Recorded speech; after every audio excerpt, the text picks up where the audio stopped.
All right, welcome back to another episode of Done. And the Q, where reading is cheating. Reading is cheating. Uh, Another week, Octo. How's it feel? Sixth episode. Pretty good. Oh, this is episode 6. Oh, you're right. Yeah. Oh, yeah, After that that's right. lovely, lovely episode that got so many people thinking about the number 5. That was such a good one. Uh, so many fantastic topics discussed, and we finally got Max on an episode. So, I know. can't get much better. Yeah, I'm super happy we filmed that. Again, for my selfish reasons, I get to go back and watch that whenever I want to and Absolutely. think about Five Liberties. So, yeah, that was a good one. I enjoyed it. But I'm now, not gonna lie, it's actually been something on my mind in my recent games. I've been leaving things that I would never leave because I sat there and counted. Oh, it's 5 liberties. I know you did it against me. Did it against me. That's right, I did. You're like, look, I That's left great. it. It was Five Liberties, and I'm like, yeah, it's real great. I'm loving it. Loving this game. Go is so much fun.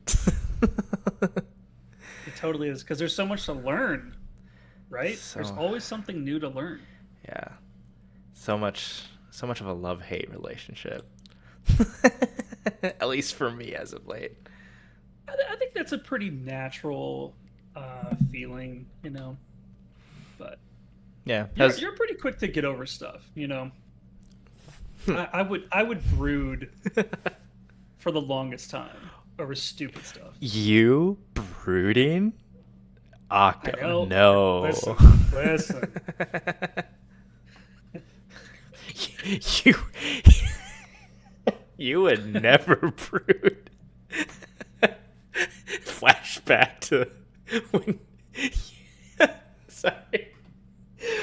He's having a moment. Flashback to when you did I terrible. know what you're gonna say. You did terrible at a tournament, and then you proceeded. No, dude, the freaking universe was against me. Okay, everything was going wrong.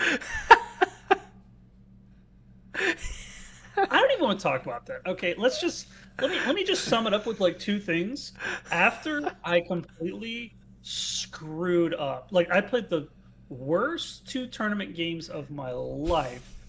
I fall down some stairs, and then I find out my wife gets rear-ended with my daughter in the car while they're in a different state. I'm like, okay, nope, nope, something's wrong. So That, that's why you stopped streaming for 2 months. no, no, no, no, no. That had to do with my master's degree, Oh, my thesis. you sure it wasn't you losing that Jabongo game, buddy? Oh, okay. Now we're shifting gears all of a sudden. Yeah, I hate losing to Baze. Baze doesn't like losing to me either. All right, now it's in written in or yeah, recorded in stone. Base can now hear that It's over so and over good. again. I love playing Baze. I don't like losing to him because of it's not. So here's the thing, guys. It's not losing. It's the nature of how I lose those games. And I finally figured it out. I had a discussion with Max about this months ago that like what Baze does is he'll rely on like some sneaky crazy sequence that he's read out, except it doesn't work unless he's played 1 to 2 like nonsense moves. And I always ignore it. I'm like, what the hell is that move? That move's nothing. And then like 20 moves later, it's a crazy, crazy sequence emerges out of nothing. So I finally realized, it's an indicator. When Baze plays these nonsense moves, I have got to just like wake up. He's about to screw me over somehow. it's But yeah. it's funny because he did that in some of the games I played against him. Like after you had mentioned this, I started noticing it where I was like, "What is this move?" And I'm like, like I sit forward. I'm like, And yeah, dude, it's sneaky. That Yeah. sneaky motherfucker just playing these. Oh, it's just this little Kasumi over here. You're like, okay, Yes. help me strengthen my position. And then all of a sudden, 10 moves later, you're like, I lost. That's it. Yeah. And I don't Something want to. just died. You're like, I don't want to play again. That sucked. Yeah. Anyways, so what's Yeah. the topic for today, Octo? Well, along with your anti-proverb, reading is cheating, we're going to talk about books. So no board today. Uh, kind of a plus for all of our audio listeners. No board today. Um, but yeah, I've got if they're actually in view today. If you see my stream, you constantly see my small library of Go books. I'm somewhere around 85. I think I have 85, something like that. Share the love, Um, man. Share the love. there's actually there's some that I really want that I just can't get a hold of anymore because they're too old, out of print. You have some that Um, I want that I can't get anywhere. yeah, I will say though, quite a few. If they're not still in print, if they're out of print, quite a few of the ones, in fact, the ones that we're going to talk about today, can be found on or can be found in digital form on gobooks.com. If you're interested in digital content like that, Hmm. I strongly prefer physical form. But yeah, As do I. Yeah, my library is not as impressive as yours, but this is the one that I'm growing. Yay, and books. we're going to talk, I think, about almost every single one of those. Yeah. Well, that makes sense because you've recommended pretty much all these books to me. So, Yes, today will be all about recommendations. If you're looking for specific content that you want to learn more about, here it is. I have so many to go through, and we're going to break it down into some interesting categories, pretty typical categories that you would imagine. We might have some hot takes here and there. It'll be good though. It'll be good. all right. Well, I'll let you drive then. Let's kick us off. All right. All right. So I figured what better place to start than the opening? And of course, we're going to give our shout out to Opening Theory Made Easy. We've talked about this book before. This should be a no brainer. Um, kind of in that vein, I'm not really going to talk too much about it because we've talked about it before. I feel like most people are pretty well acquainted with this book. It's just 20 strategic principles to improve your opening game. Really good stuff. Mm-hmm. What Mm-hmm. am I gonna do with all these once I'm done? I guess I'll just create a big Oh, stack just of them. mail them Okay. to me, dude. um. So. Also, this is not meant to be like completely comprehensive. Like I have other opening books that I'm not gonna mention just because I'm trying to focus mostly on the books that I would recommend, or there's certain viewpoints that these books take that I think are really interesting. You'll see what I mean. You'll Mm-hmm. see what I mean. Um, yeah, Really quick because I know you quickly went over it, but um, yeah, we covered opening theory made easy essentially in one of our other episodes, but just as a quick overview, it's just a really nice book that helps players like understand like what to do in the opening, where should you be playing. Yeah, 20 principles to improve your opening game. Highly there recommend. we go. Very good. It'll make you stronger for sure. Even if you're already strong, it doesn't hurt to go back and look at it. You would be surprised how some of these problems can catch you off guard, as Pagogo knows so well from like episode 2, right? Yep. Yep, learned my All lesson. right. So opening theory is kind of a theory book. Um, a fantastic problem book if you're looking to sort of drill opening problems. Is this one 501 opening problems? I actually recommended this to um, go in or yeah, go in Sente. Oh, um, yeah, yeah, yeah. Yeah, another they streamer.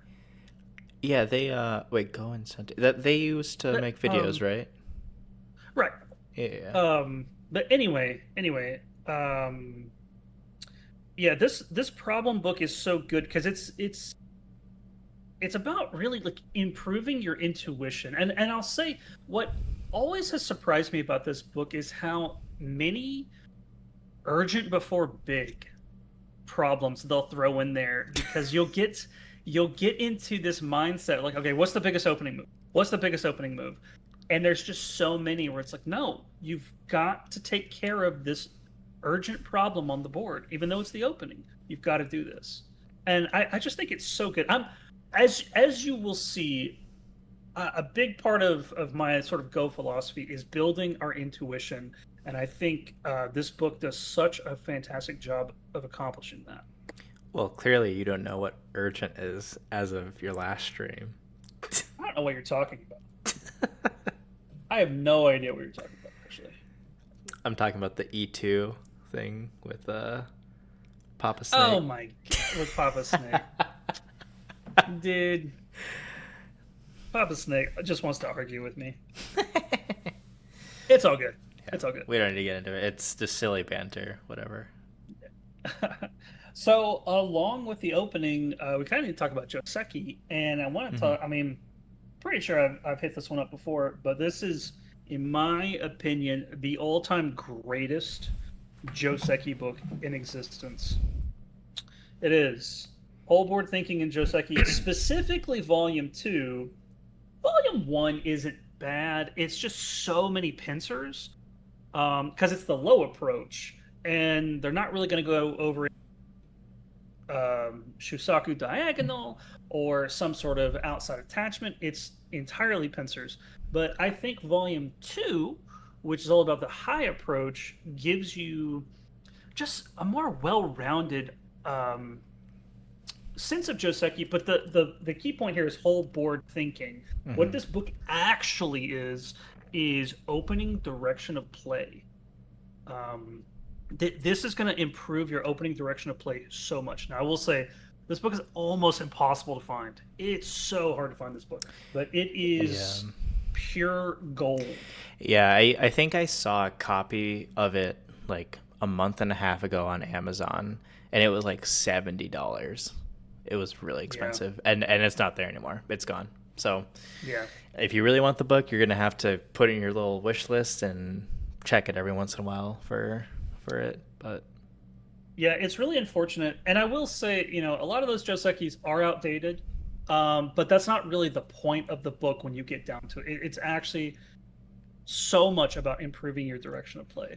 hmm I yeah, want to highlight. Oh, go ahead. I wish I could see that book because like I mean obviously there's ways I could study like the high approach to the 3-4 point like by on my own, but like one, I just don't know where to start, and two, I just get lazy and then I just resort back to like the attaching underneath, and then they Hane you pull Hmm. back, and it's just like whatever. It's boring and normal and calm. I mean, it's fine if you're lower level and you want like a easier game. I completely get that. That's where I was.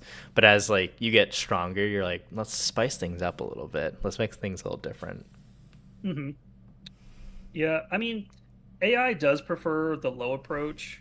Um, so it is a little more common these days, but I love the high approach. I just prefer the Josekis that flow from it.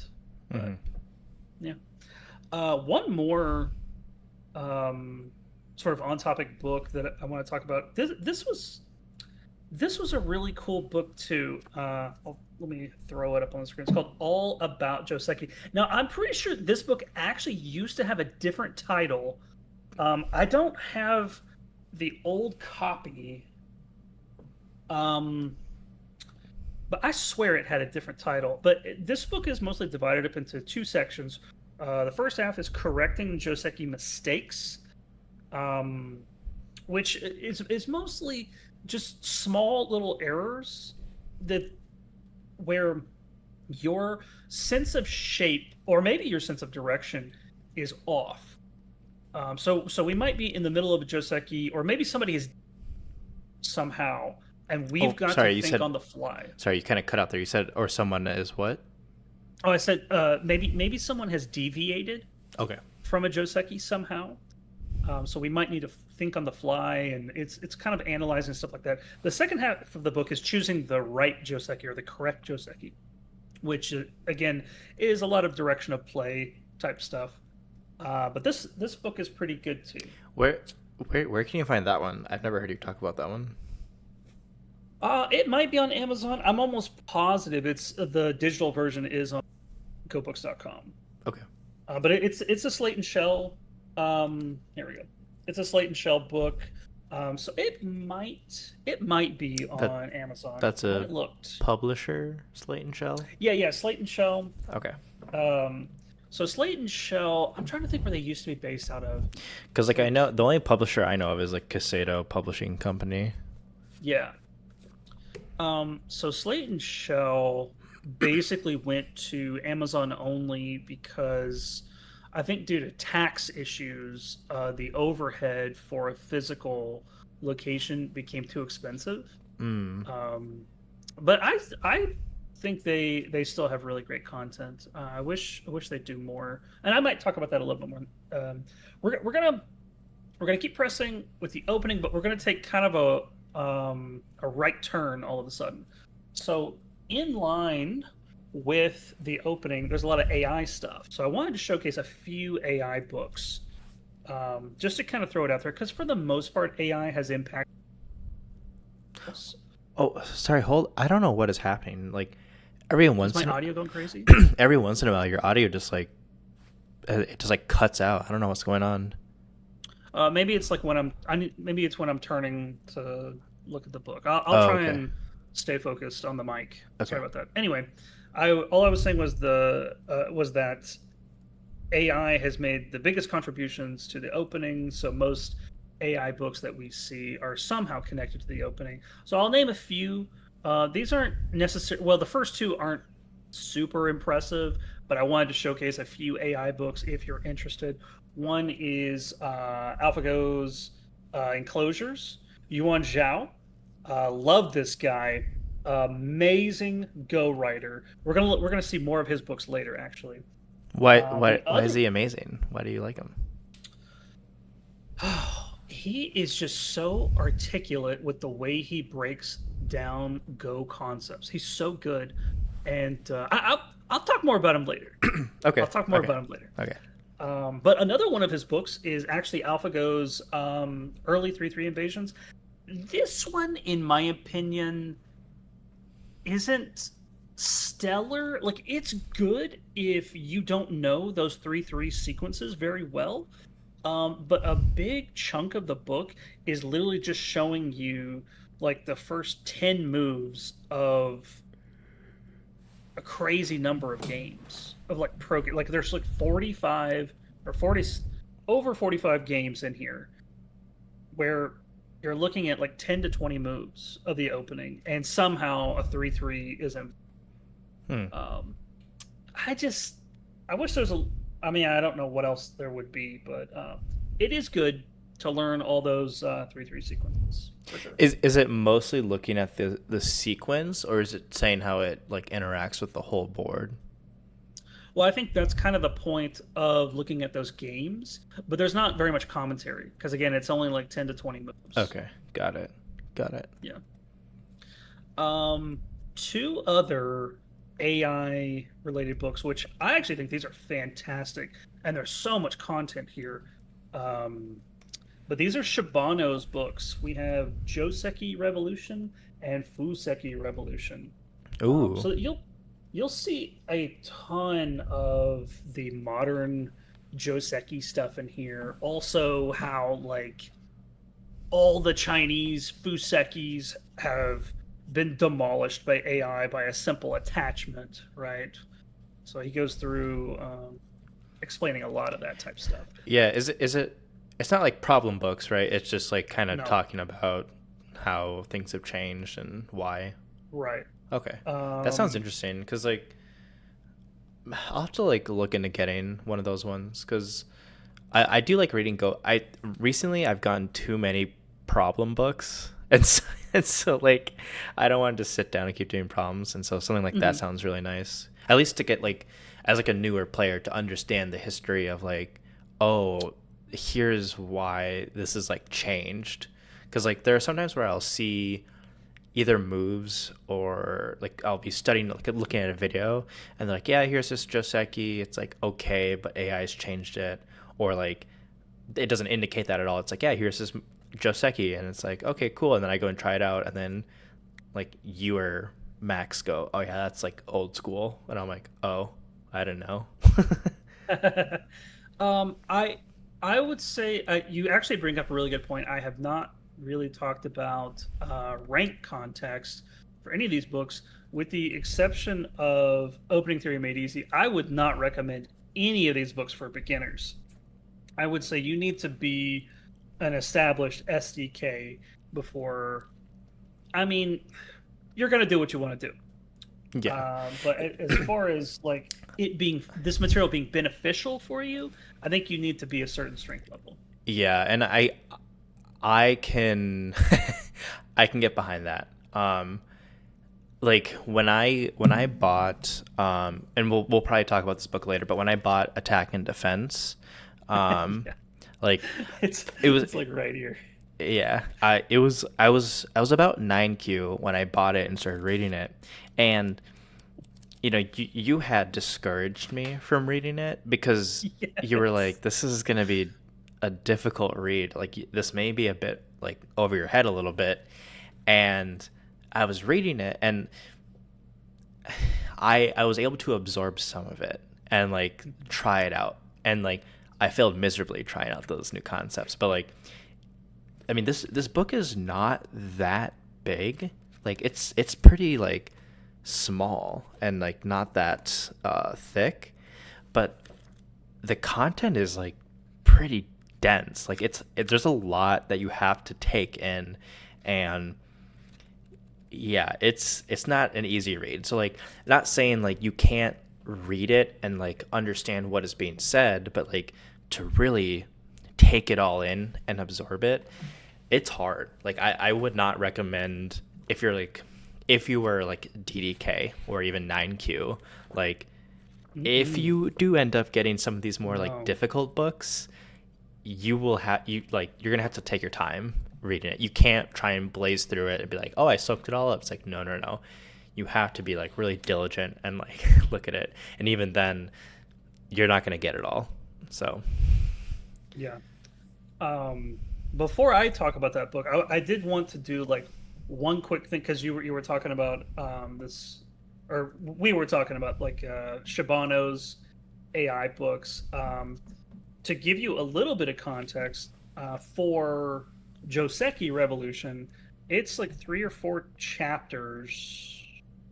Yeah, three or four chapters. But chapter one, the theme or the title of it is changes in basic Josekis, and then he breaks down everything into different themes. So, for example, he covers like contemporary Taisha, contemporary Avalanche, contemporary Magic Sword.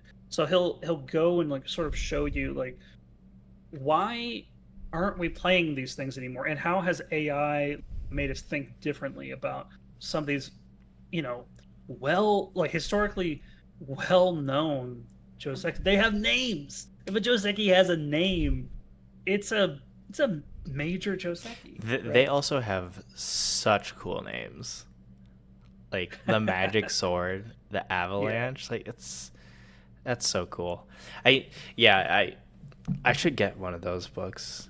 And I to add as like a little side note, like all these Josekis, if you are not a Don, you can play them.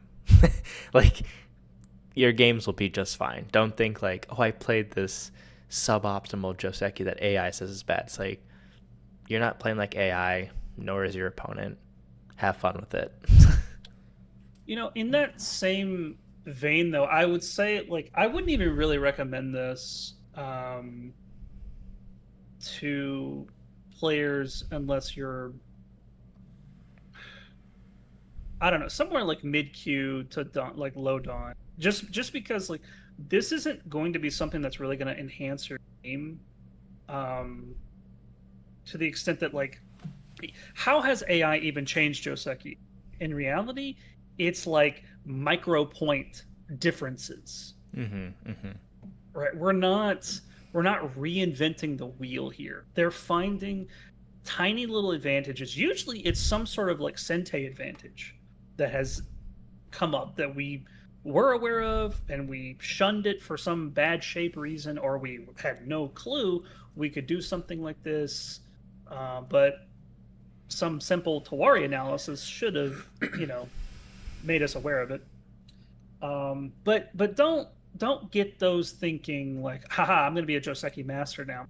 Those books aren't going to do that for you. They're really just explaining how we've changed our thinking, but that doesn't imply that older Josekis are somehow invalid.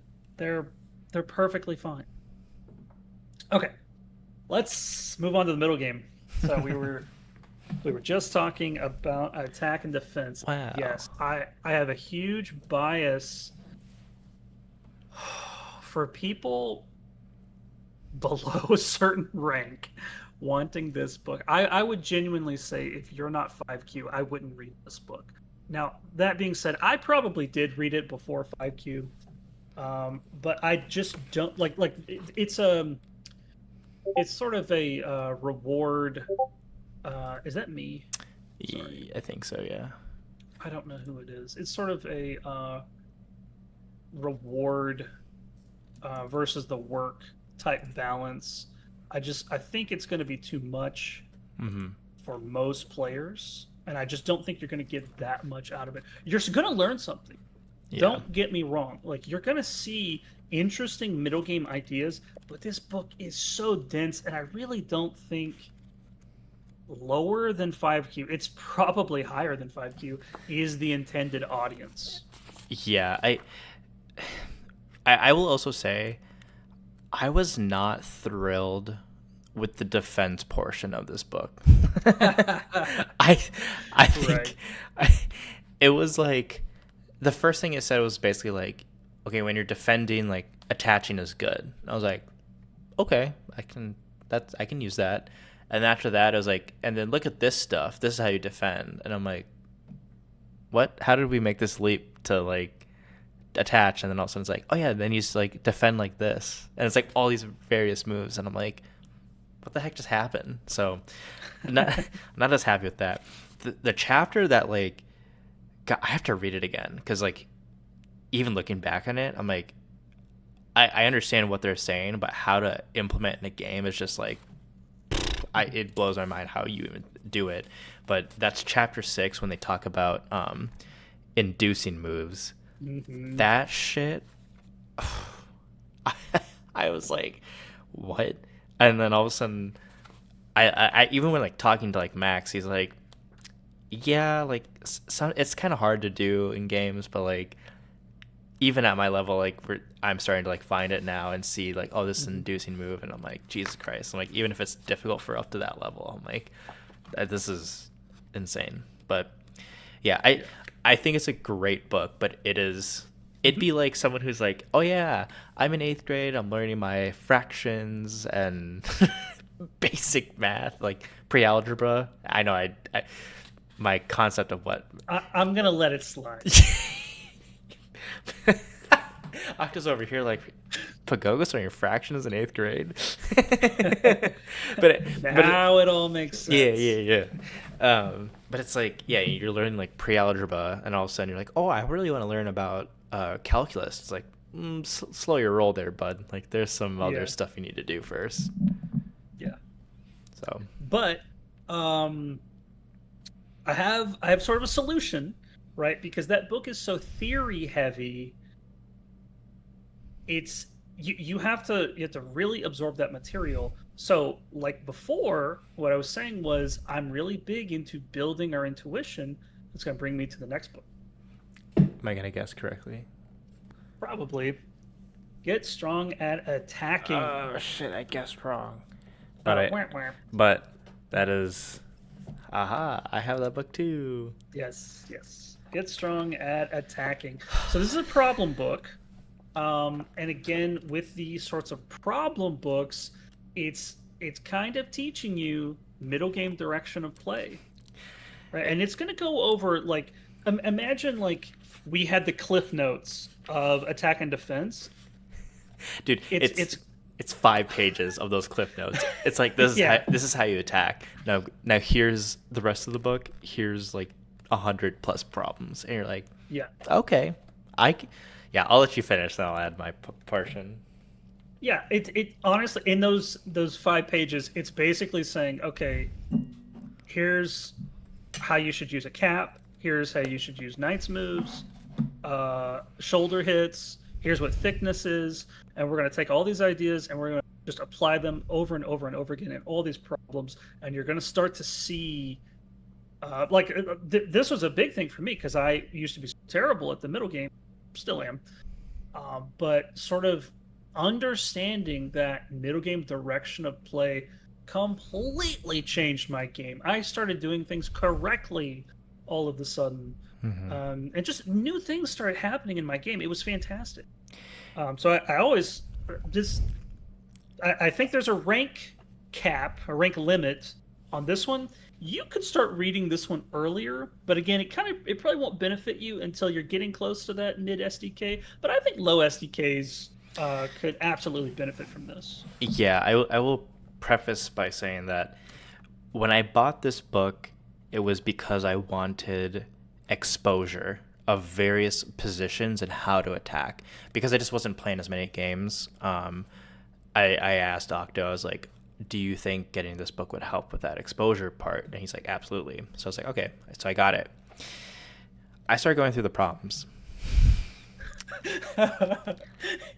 I did the first like 4 and I was like, okay, yeah, I got this. Maybe it took me a little bit of time, but I got there. I can understand it. And then it just kicks it up and I'm like, A little bit. I'm like, what the hell? Because like, what you try and do is you think back to like, okay, we're supposed to attack from a position of strength. We have to use caps and knight's moves. We have to lean. We have to gouge out eyes. We have to lean. So I'm like, okay, I'm gonna take these and apply it. And then all of a sudden they throw in problems in there where that's not what they're like. Here's a Tsuji, and you're like, what? We didn't talk about this. So it feels not like I was lied to, but it's like if you think it's only about what they said in the beginning, then you're wrong. There's gonna be problems in there that you have to like think a little bit differently about it, and it's hard. The problems are hard. Right. And And I probably should have given you like a little bit of guidance. Like, try to find the first move. Don't try to find the whole sequence. Just try to find the first move, and let the learning experience be sort of getting exposed to the whole sequence. Like, oh, this is where it's supposed to go, but I got pretty close to that first move, so I'm on the right track. yeah, because some of the sequences they're like 20 moves long, and you're like, what? Yeah, just ignore that. Just ignore that. Like the whole idea of like the opening direction is only going to be like the first, I don't know, 5 moves max. Yeah. Right? You've already established some direction of play at that point. So you don't need to know the whole sequence. Just try and find the first move. Yep. See if you can do that. I will say I was Um, happy when I could find just the first move. I'm like, yay! And then I'm like, yeah. and then I'm like, how do I follow up? Yeah. Kind of along these lines. In fact, it's in the exact same series of books, but not quite as good. Is Get Strong at Invading. Get Strong at Invading. I actually had this one first before Get Strong at Attacking. Um, it's a good book, but I will say I think invasions are a big crutch of so many Q players. And I'm speaking about myself here. When I was a Q player, I think it was just this thing where we kind of forget reductions even exist. And we think, I have got to get in there. I've got to invade as deeply as possible. And then it turns into a new type of problem. Oh my God, I have to live. I have to live. And let's be real, you're going to live small. You're probably going to give away this huge outside in the process. And now you got to deal with all this influence. Oh, there, I got to invade all over again. Just a dumb cycle of bad thinking, right? That's why I kind of rate this one a little bit low Oh, hold for on. Q players to get Okay, into it too your much. audio cut out again, but you're facing forward, so I don't know what the heck is happening. That's so I think I weird. keep putting the book in front of the microphone. Sorry. I'm Oh, so wait, sorry. can you test it really quick? All right, can you hear me? Yeah, I heard you, Could you but hear me? Oh, your audio oh. kind of got a little quiet at the end. I mean, it's like cutting out fully. We'll continue, but I'll let you know if that happens, and then you'll have to repeat Sorry, yourself. everyone. Technical difficulties. But It's anyway, very weird. Get Strong and Invading. I'm highlighting it because it's a good book, but I don't think it's quite as good as Get Strong and Attack.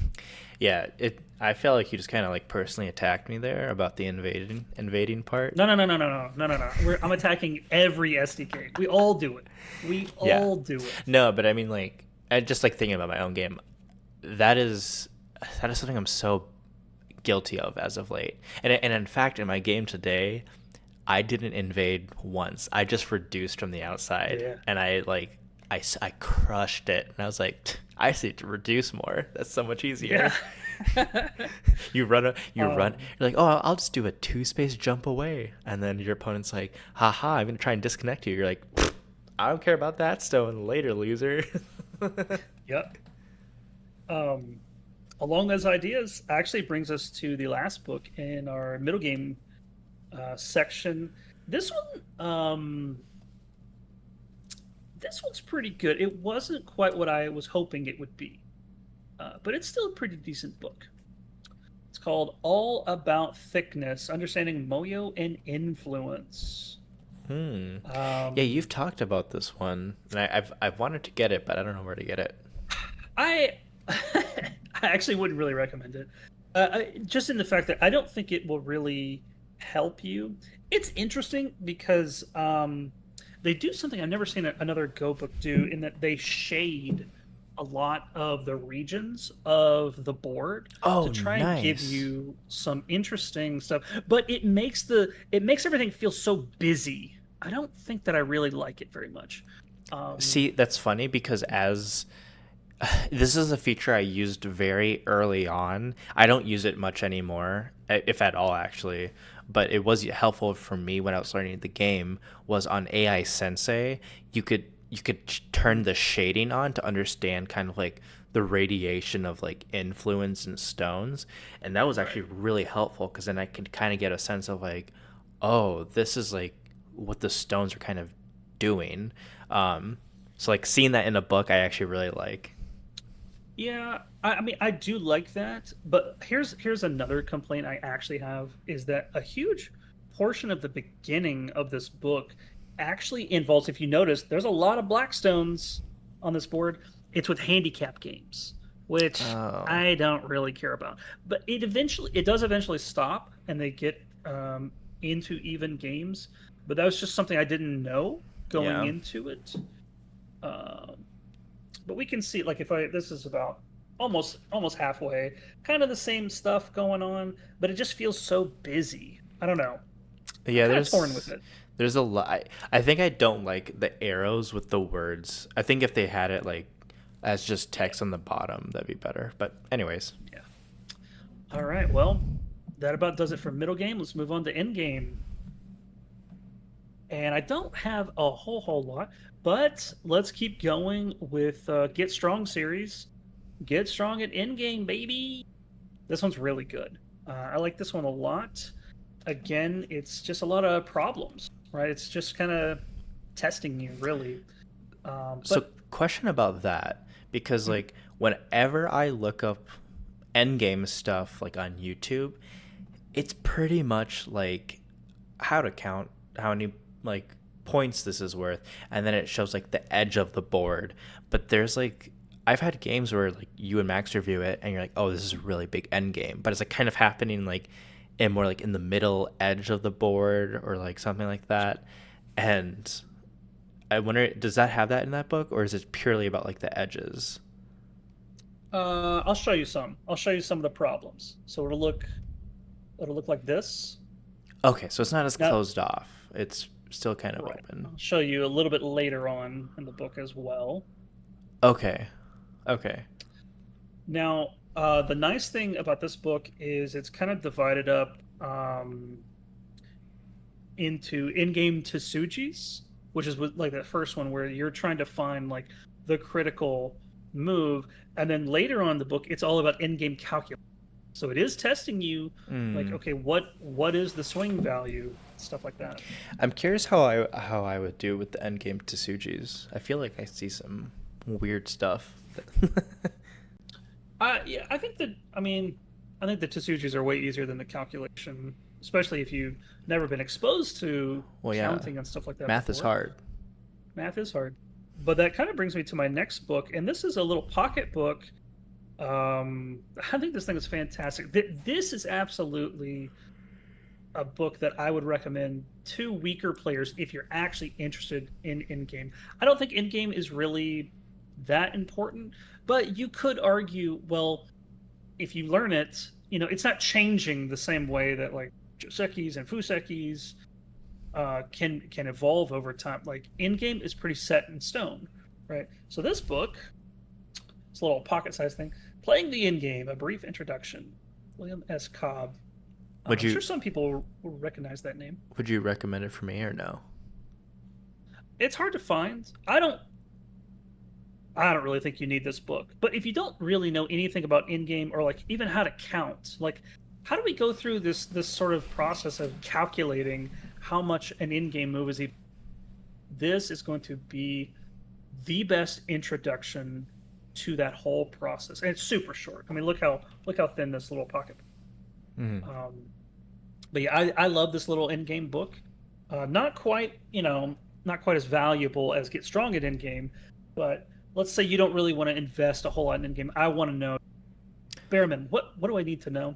This is Sorry, fantastic. pause really quick. I want to. Can you check to see if your sound suppression is on in Discord? Yeah, let me check. If it is, turn it off.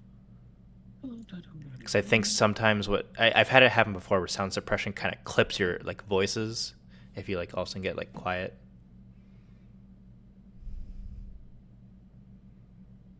Sorry, listeners.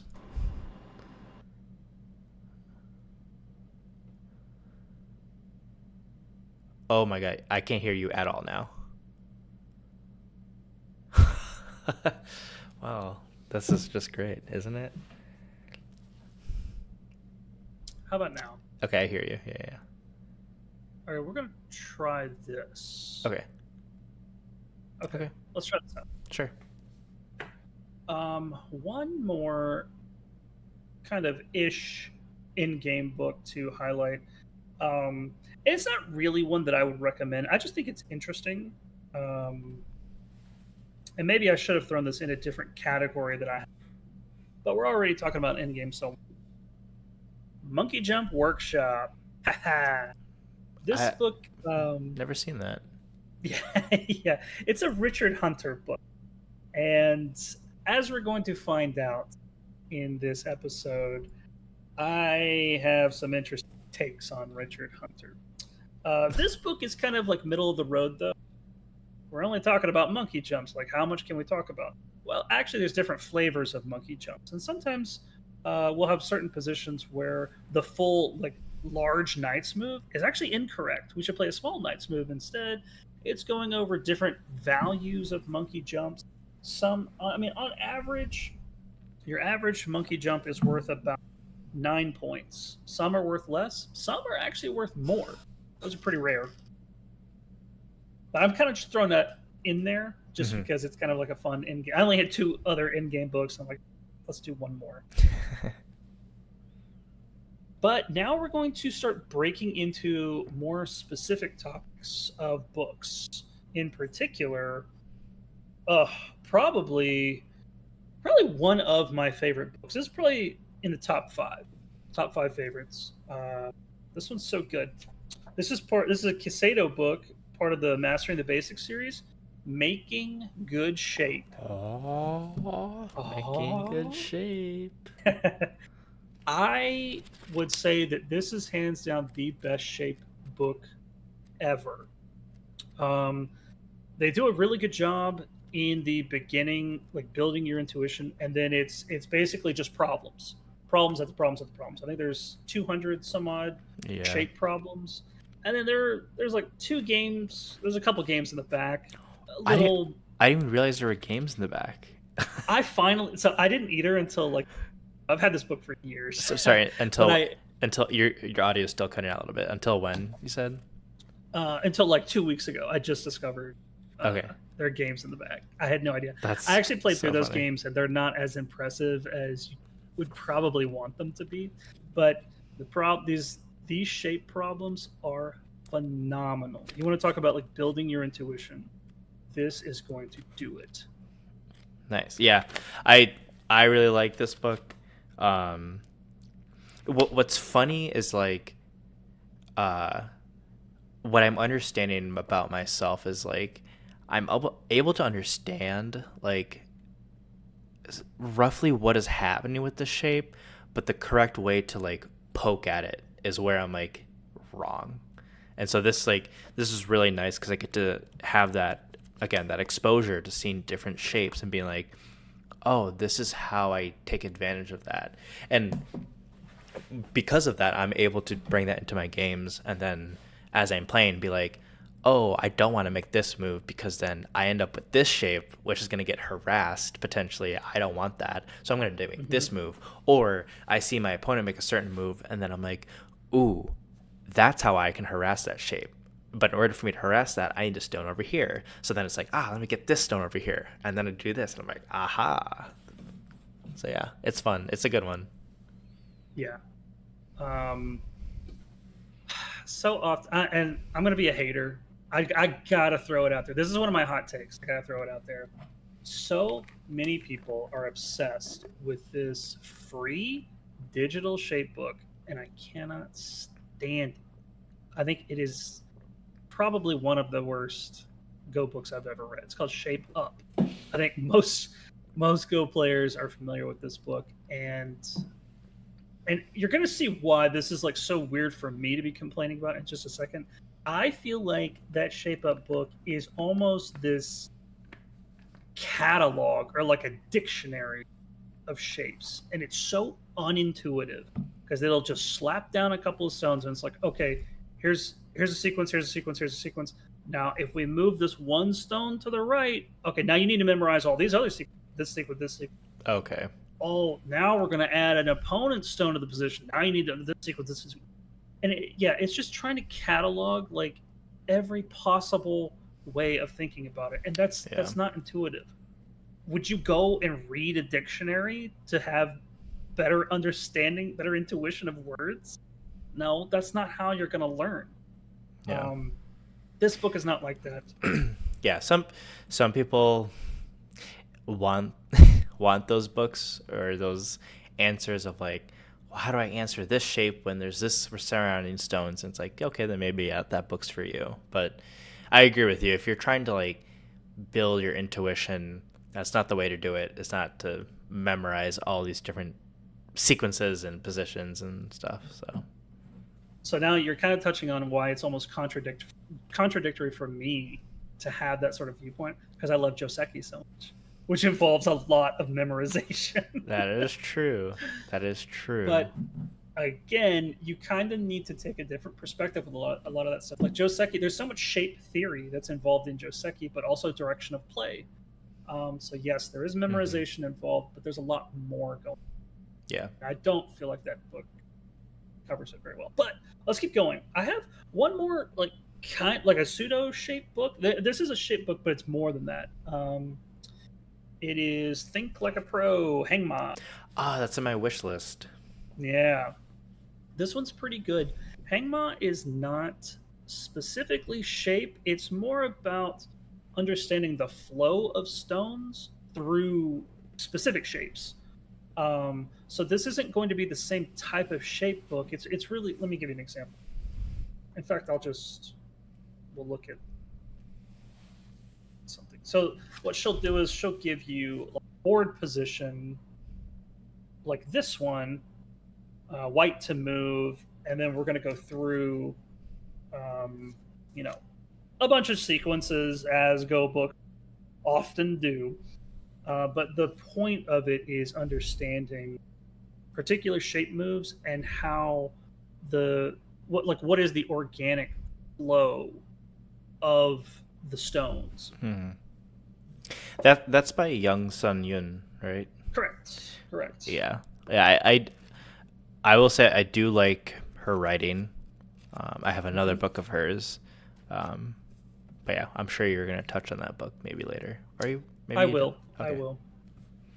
I think she's gotten so much better as a writer. I remember looking because this is actually like a different version of an older Hang My book that she wrote years ago, Hmm. which I don't think I ever read, but I read a different book in that same series that was all about Ko, and I hated it. So in my mind, I just was, she's terrible. But actually, I think I own almost all of her like books now because I think she's phenomenal. Yeah. Um, but uh, moving on, kind of a similar topic, Tsuji. This is probably the one of the most well-known Tsuji books in the Elementary Go series. James Davy, one of the infamous yellow books of Go. Um, Even though this book, it's it is very much it's a good blend of problem and theory, to be honest. Like, whereas Attack and Defense is so heavy on the theory, there's problems in Attack and Defense. It's the same author. Actually, Attack and Defense has two authors. Anyway, I think he just does such a good job of breaking these Tasujis down. Is it like looking at specific like Tsujis that are common in games, or is it more like how to find a Tsuji? So I'll show you the table of contents because you'll get a better understanding categorized. It looks like this. Let me focus here. Capture the Feel, yeah, amputate the cutting stone's coat when liberties count, linking groups together, cutting groups apart. Okay, so it's yeah, Tsujis to achieve a certain outcome. exactly, Okay. exactly. So you're going to have a lot of overlap between some of these Tesujis. You'll see them come up. It'll be the same Tesuji being utilized for a different purpose. Have you used some of these against me? Of course, this so this is something.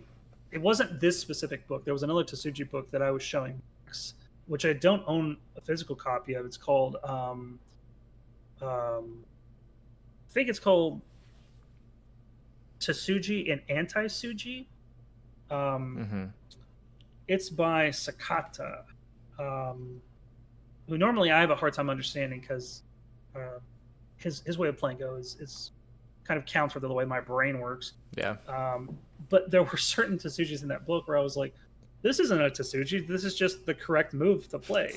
So then, like, it became this whole discussion with Max where, like, I'm like too far gone in Japanese theory where I don't even see some of these moves. I don't classify them as Tasujis. Like, it's not really accomplishing anything magnificent.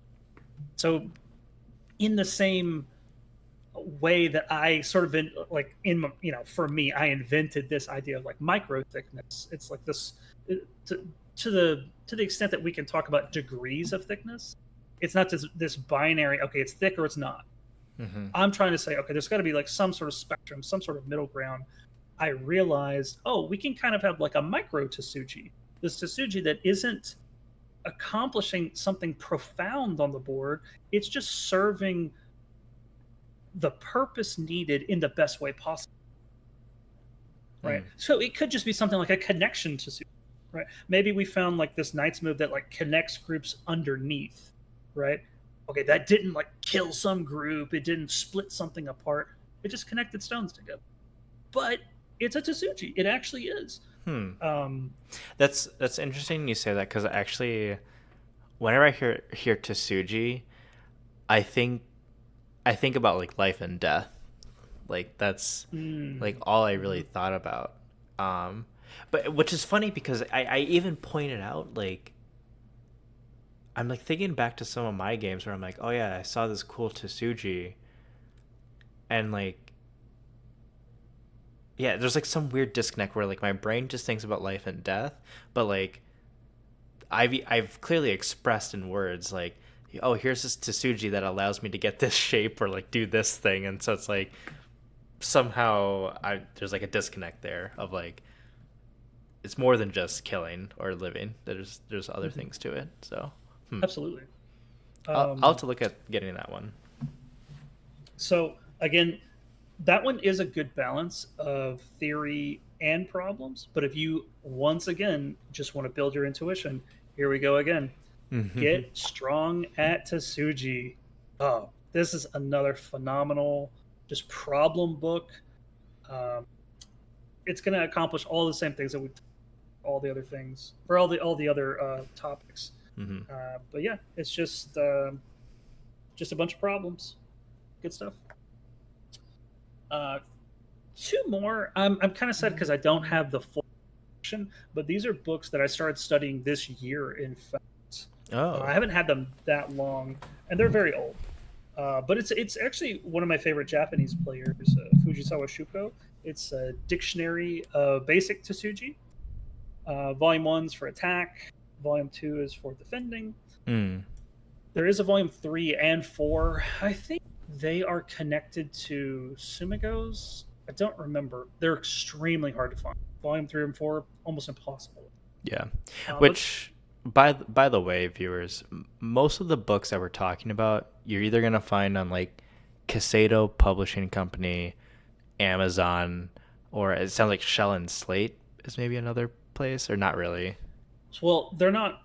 I think their website is still up actually, but they Okay. don't have a huge selection. Okay. But okay, so mainly Casado and Amazon, and if you can't find it there, then you are kind of shit out of luck, I think.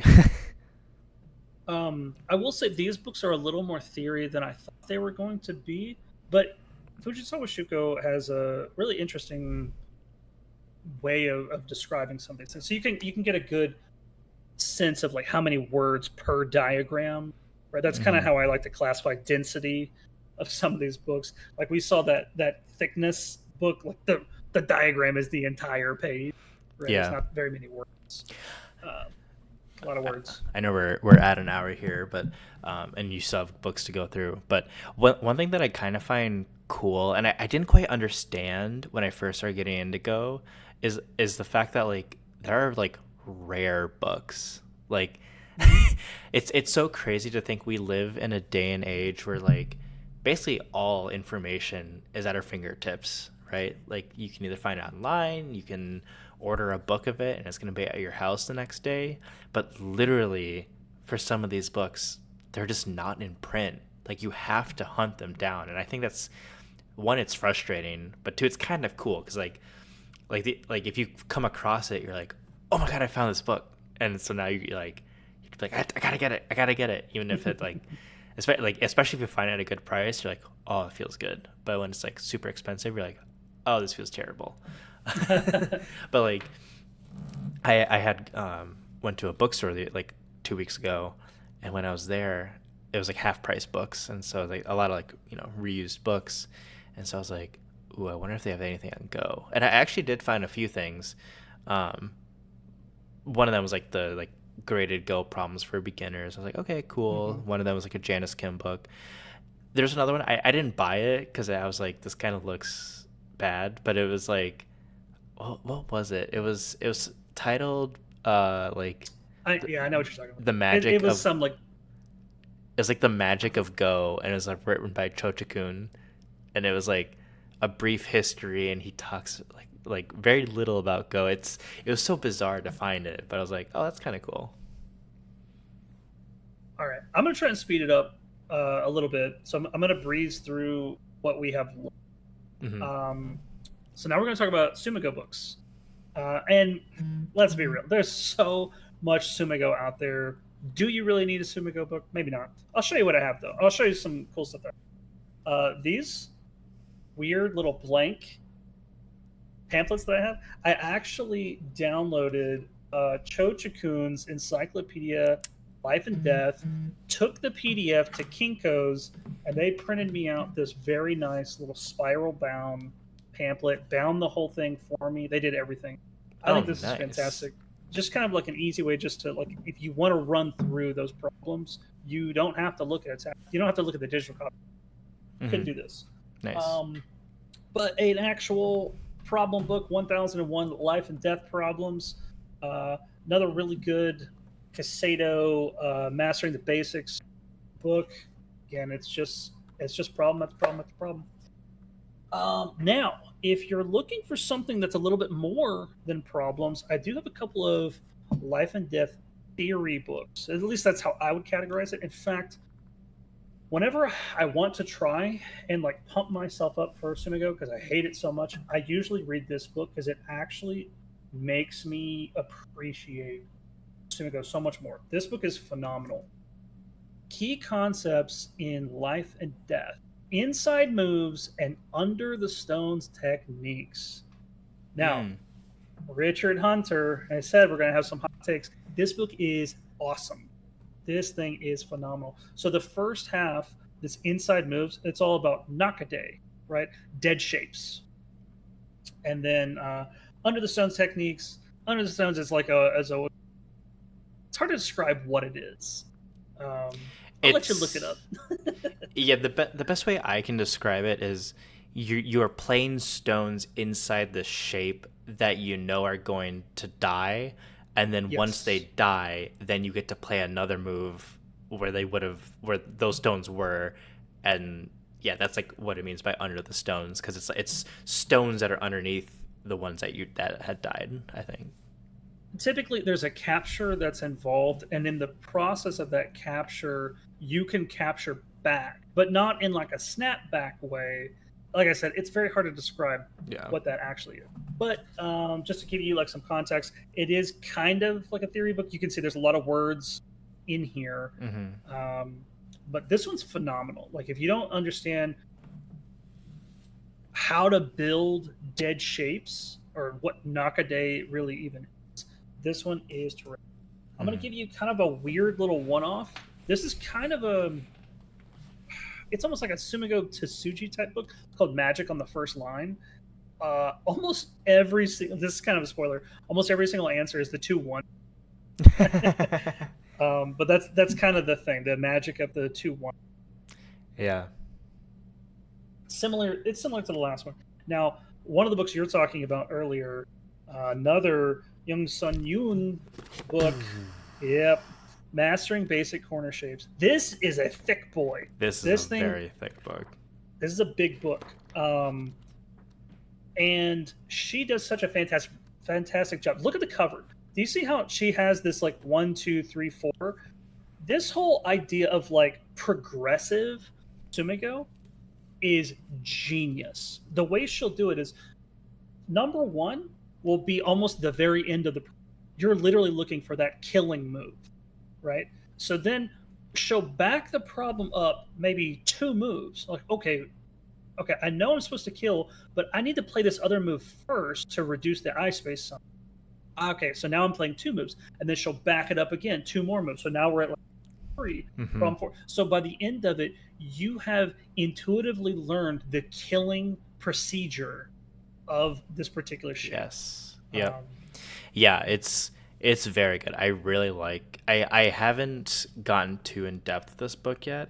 I'm gonna be on a very long bus ride in a couple yeah, weeks, and I think I'm yeah. gonna take that opportunity to read through this. But yeah, it's very good. It does a very good job helping you understand, at least like what groups can die, and if they can die, uh, or not if they can die, but the best result you can get is a co. And so then it's like, oh, okay, so this I have to accept that this is the result at the end of it. Um, but it's very good. I would say this is pretty, at least at my level, like 6K, 5K. I think it's good to start learning this stuff. Mhm. Just in terms of like how to start identifying these corners and how to kill them. Um, Mainly for the reason one of like you don't want to die in the corner because that shit sucks. Two, it's nice to like all of a sudden see like, oh, I can kind of see the shape forming in the corner. I'm gonna start reducing them by playing these moves and see how they respond. And all of a sudden, you're like, oh, and then there's the shape. Like that literally happened in one of my games after like studying this, and all of a sudden Yes. I was like, oh, that corner's just dead. It's so like I just like play the move and I'm like, da da da, I'm fine, I win.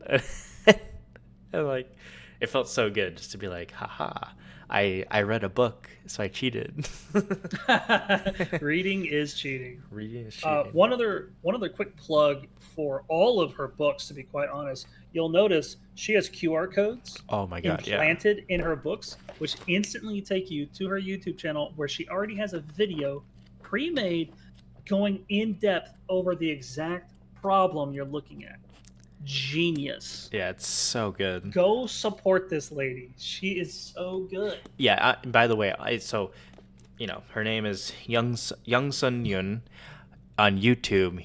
Her channel name Buddha is Cafe. Yoon's. Is it just Baduk Cafe? I thought it was Yoon's Oh yeah, Baduk yeah, Cafe. yeah. Yoon's Buddha Cafe. Yeah, yeah. So shout out to Yoon's Baduk Cafe. Yeah. Okay. I'm gonna try and breeze through kind of the end here, semi-end. I'm not gonna talk too much about these. More niche topics. We have Counting Liberties and Winning Capturing Race. Another Richard Hunter book.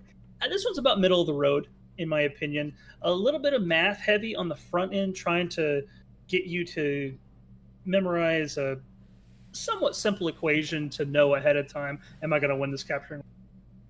With some caveats. This one's interesting. I'm just trying to showcase that if you're looking to get better at something like this, there is a book that exists. This is what I would probably recommend. Another great one on that sort of niche topic, all about Mastering the Basics series. Now, I will say this one's a little difficult. This is going to go into all kinds of crazy types of codes. It's going to try and force you to start calculating values of codes. It's a heavy, difficult book. Co's being difficult, Octo? What do you mean? I know. But if you want to get better, that's the way to go.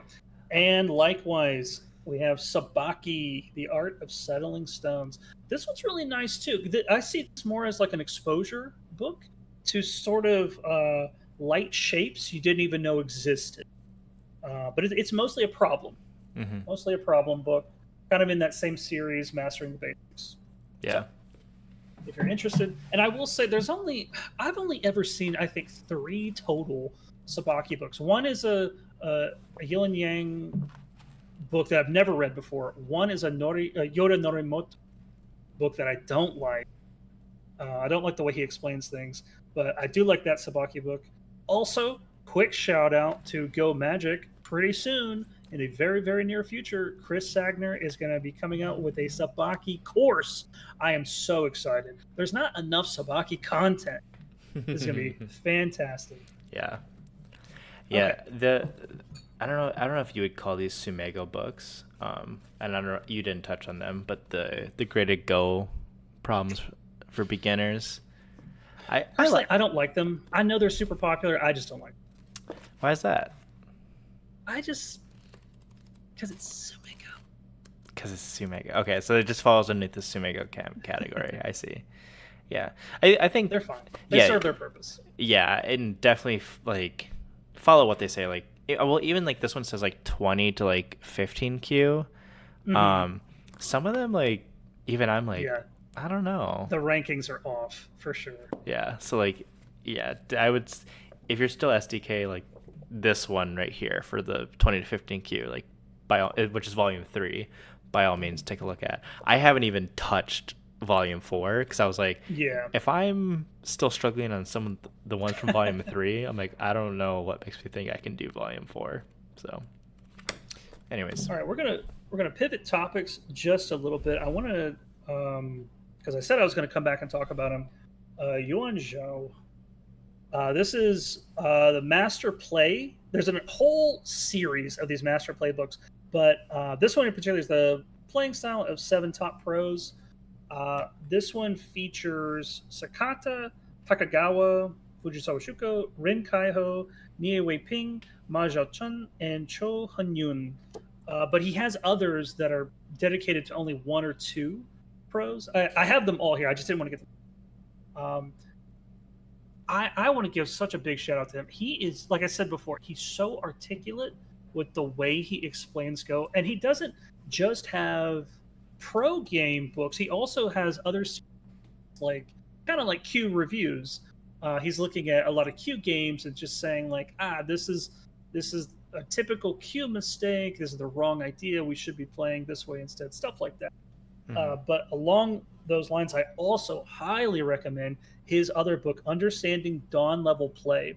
This book is his games at a very particular tournament that he played, and he is literally just explaining everything he was thinking about while he was playing his games. And I was just telling one of my little Discord minions, little shout out to Druid, how he needs to get this book and he needs to memorize these games, because the logic of how we go about choosing the next move is just so supreme in this book.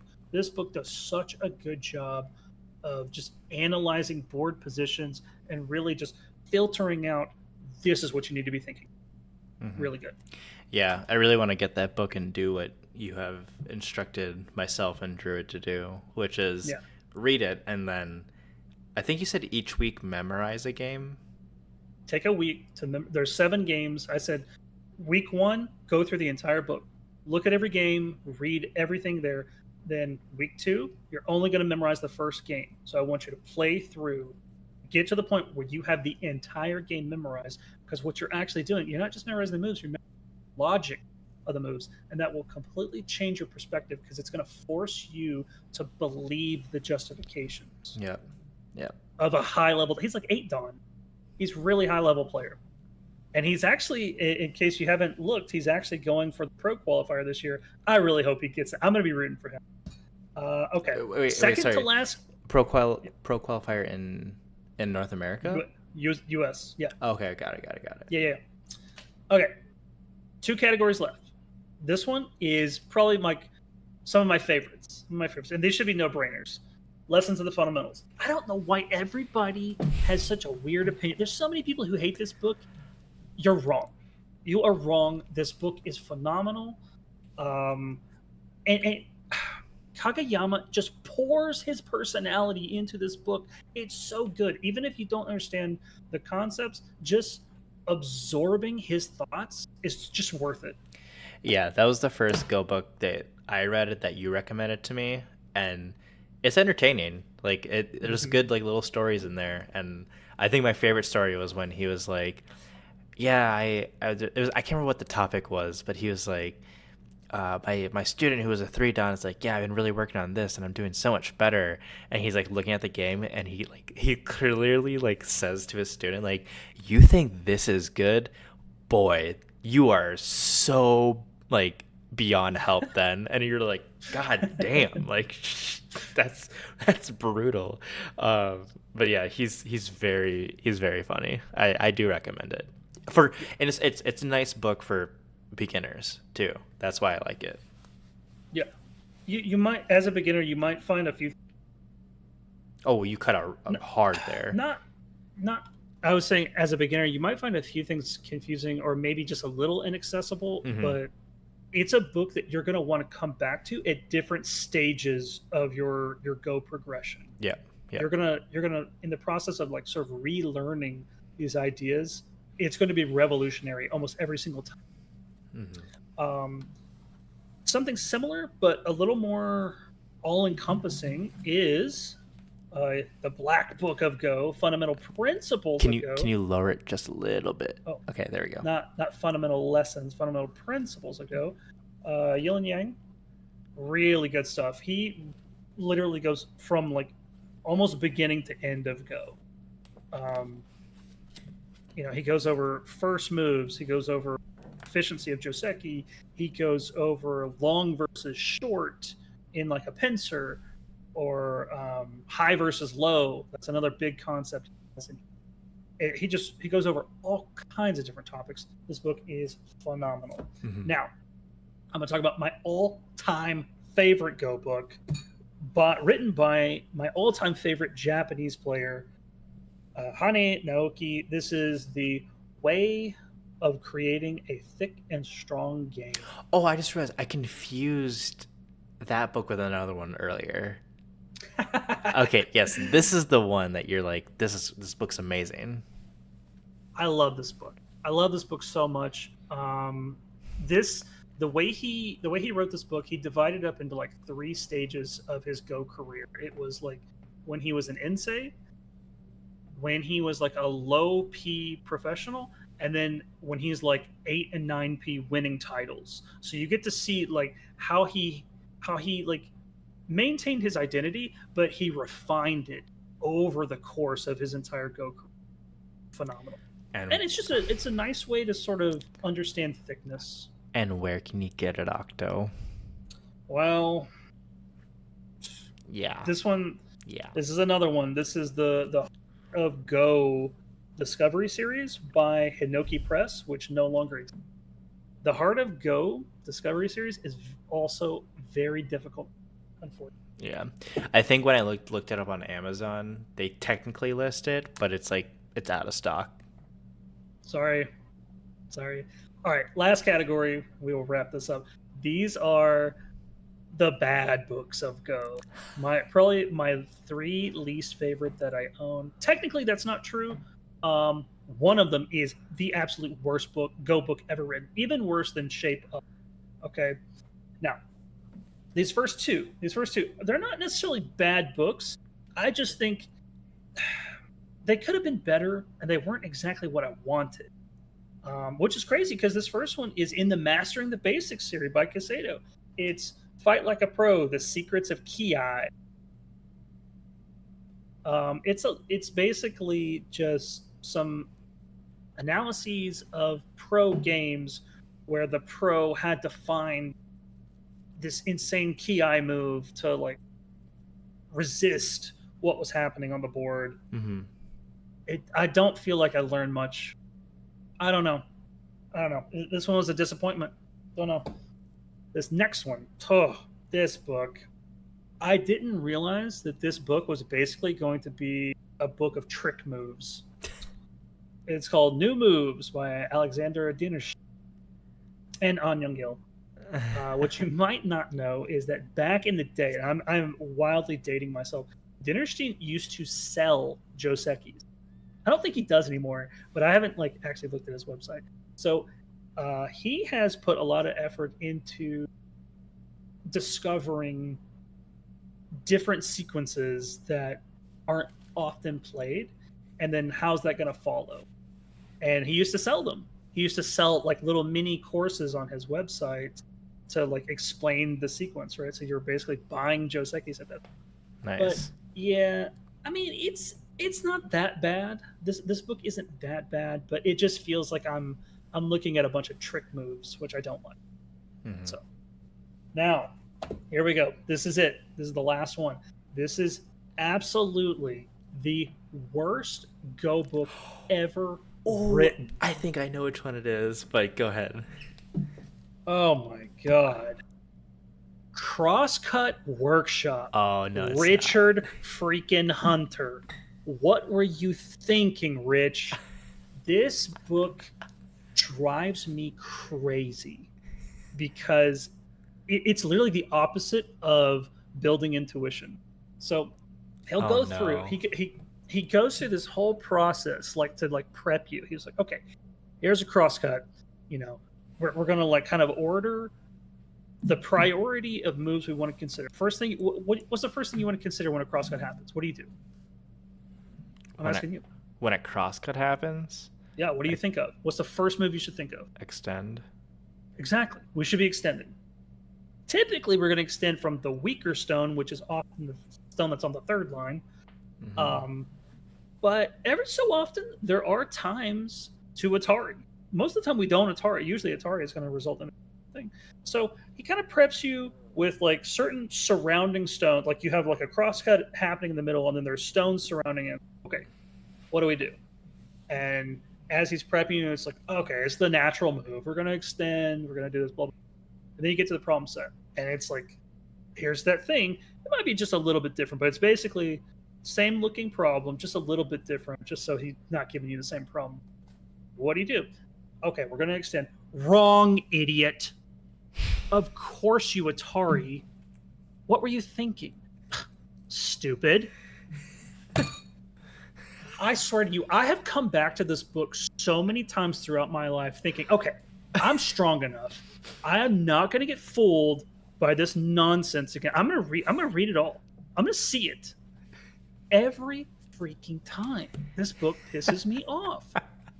I cannot stand it. It's just the opposite of building intuition. It builds you up and then just slams your face into the wall. It's so stupid. Can't stand this book.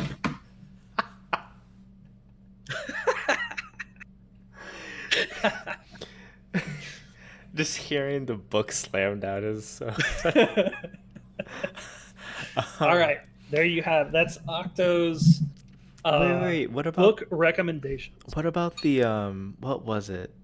Is it like Sumego by the numbers or something? Numbers. It was like What? something by the numbers. I don't have anything by the numbers. No, you do. Oh, I know what you're talking about. You're talking about this stupid book. Yeah. Like I said, there's a bunch of books over here. I'm not. He wants me to highlight this book. Dude, this thing cracked This me up. book. Yellow Yang's Go Puzzles. Life and Death by the Numbers. You're right. Yeah. You're right. So, Octo shows me this, and it's like, what do you think this book's about? I'm like, oh, he's probably breaking down, like ways how to like solve life and death or something like that. Octo, you want to show them what it actually is? Yeah. Puzzle number 1. Literally the number 1. Puzzle number 2. Literally the number 2 on the board, created with the stones. And it just keeps going. We're here. It just keep going. Here's 21. It's Sumego with literal numbers positioned with the stones. Dude, it made me love Yin Yang even more. After He's great. Yeah, like he's such a joker. Yeah. All right. Well, that's the book review. That was our book recommendations, really. That was pretty good. I'm actually really happy we filmed this one, because now when I start thinking I'd like to go buy another Go book, I can just come back to this episode and watch it through and be like, Absolutely. Yeah, I really wanted to sort of tailor it to people who are looking for something specific, right? Yeah. I feel like we covered a lot of different common ideas. So yeah. So highly recommend to those people, if you saw some of these books that you like, you should bookmark it in your Amazon wish list or any other place. And if you can find it. Exactly. If you can find it, because at least if you put it in your list, if it pops up, you'll get notified, and then you can go pick it up. But otherwise, if you try and at any point be like, I decide I want to get this book now, it's probably not going to exist. So best of luck to you, buds. But yeah, that's it. Good episode, Octo. Well, that's been Don in the Queue, episode 6. We'll see you guys in a few weeks. Peace out. Bye, everybody.